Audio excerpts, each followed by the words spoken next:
Welcome to the Arizona Wildcat Show, brought to you by Fry's Food Stores. I'm Star Sports Editor Ryan Finley here with Michael Lev. Michael, we talked in our last show about Rich Rodriguez firing, 3/4 of his defensive staff and what that means for them going forward.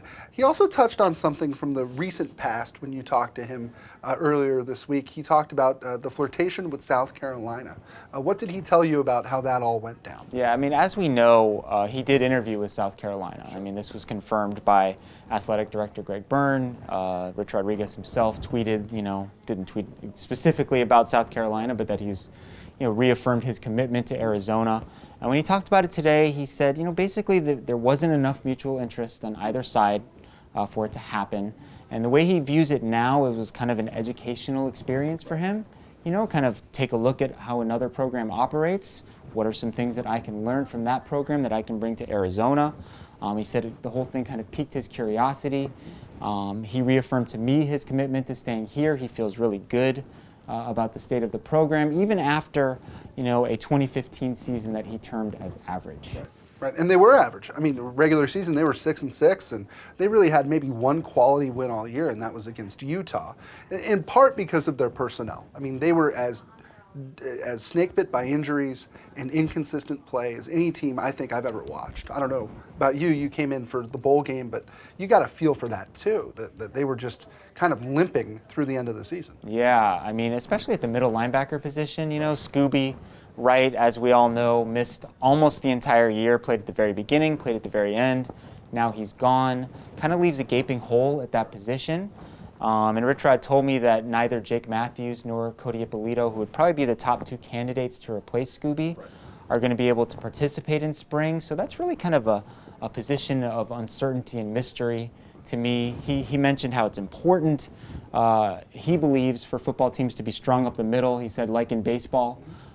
So center is a position where they don't really know who the center is going to be. Right. And middle linebacker on the other side of the ball, the quarterback of the defense, they don't know who that guy's going to be yet either. Right. Outside of that, they're doing great. Right. But from a quarterback standpoint, and let's talk about the quarterback of the offense. Who is the quarterback? They have some talented players. Anu Solomon was uneven this season. Gerard Randall was kind of a one-trick pony. Brandon Dawkins was kind of the X factor. Came in, played really well against Arizona State. What did Rich Rod say about Anu Solomon's standing as we head into spring ball? Yeah. I mean, I asked him specifically, do you consider Anu to be a returning starter? Right. And he said, yes, he is the returning starter, but we don't really talk about guys as starters. They want to foster competition within the program. So even though he does return in that situation, there is going to be competition. I think Brandon Dawkins, who obviously has a lot of potential, size and arm strength and all of those things, I think he's going to get a lot of reps. I think he's going to push Anu. Rich Rod obviously couldn't talk about recruits who are coming in, but as of now, Khalil Tate is still committed to Arizona, and that's another guy when he arrives who I think is going to kind of alter the shape of that competition as well. Sure. What about running back? Yeah, well, Nick Wilson, as we know, missed the end of last season because of a knee injury. He's been kind of banged up periodically throughout his Arizona career. They're a better team when he is healthy, a better offense. But what Rich Rod said was he's probably going to be held out of contact again in spring. It's a precautionary thing. They're a long way from playing any games.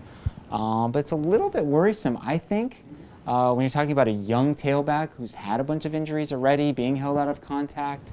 It's not an ideal situation. The one thing that Rich Rod did say about it, though, is that he feels good about the depth at that position. So if Nick Wilson is not 100%, or they need someone to step in, or Orlando Bradford looked good at the end of the year, maybe they'll be okay at that spot. Orlando Bradford may have won them the New Mexico Bowl at the end. Really? Yeah. He really helped bleed the clock.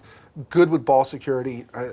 A very pleasant surprise after a very up and down year for him. Some short yardage, tough runs, too, that really impressed me. Exactly. Well, that'll do it for this episode of the Arizona Wildcat Show, brought to you by Fry's Food Stores.